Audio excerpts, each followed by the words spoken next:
Hello, welcome to all for day 4 class. In this class, the main objectives we will clear to give a clearer idea on the various indirect tax reform committees worked in India and to analyze the recommendations of the committees to have the good indirect tax system.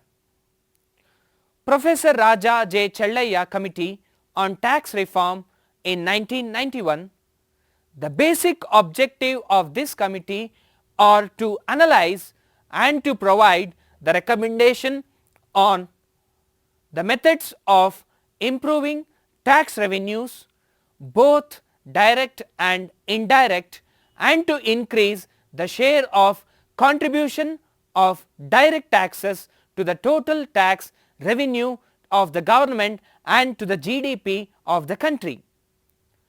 To establish the fair and broad based taxation system by making necessary tax rate alterations, especially on commodity taxation and individual taxation. To simplify the structure of excise duties to enable the taxpayers for better compliance and administration. To establish the scope of extending the mod VAT scheme, etc.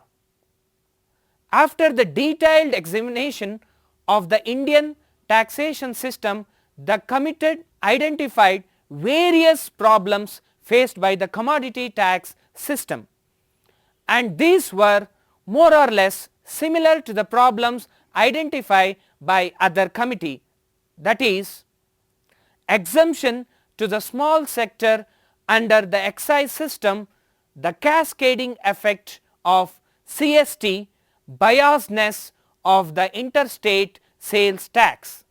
The committee also pointed out that the system of tax administration in respect of both direct and indirect taxes required much improvement.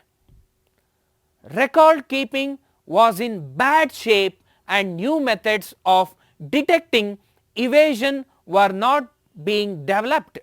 Unscrupulous taxpayers who indulged in large scale tax evasion continued to do so with impunity, either because there was little chance of detection or because they had made suitable arrangement with the tax officers. Reform measures recommended by Professor Raja J. Chellayya Committee. The committee had given a certain number of reform measures for having the standard taxation system based on the principle of equity, economic efficiency and administrative tax to establish the taxation system with the broad based, simple and moderate rates. Important reforms measures of the committee are: number 1, the first important measures is to convert the existing mod VAT into a comprehensive VAT system at the central level. Replacement of specific duties by ad valorem rates of tax for the purpose of introducing VAT and to increase tax revenue to the government. Services must be brought under taxation for broadening the tax base and lowering of rates. There must be selective excise on specified products, mainly commodities of luxury or non-essential consumption, and goods whose use must be discouraged for purpose of conservation or protection of the environment. To make the VAT system simple and easily administered, it should be levied at 2 or 3 rates, say at 10, 15 or 20%. The selective excise duties on non-essential consumption could be levied at 30, 40 or 50%. This means that the maximum rate on a commodity would not exceed 50% with a few exceptions like cigarettes. Number 5. It is necessary to have one comprehensive VAT and limited exemption replacing the present taxation system of central excise and state excise, sales tax and other indirect taxes, except the levy on alcoholic liquor and state entertainment tax by the states. Any proceeds of the tax must be apportioned among central and states. To derive complete benefits from the tax reform, the tax structure had to accompany by a reform of tax administration. The imposition of the consignment tax as demanded by the states taken together with the existing CST, both being levied at a maximum rate of 4%, would lead to inefficient allocation of resources and subsequent loss of welfare of the backward or less industrialized states and not enabling the states to raise more revenues.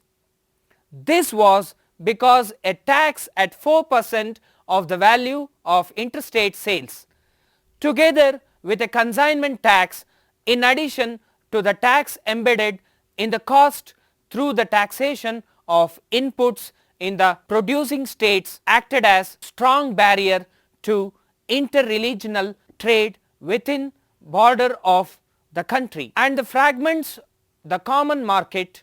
Such fragmentation goes contrary to the attempts being made integrate the Indian economy with the world economy.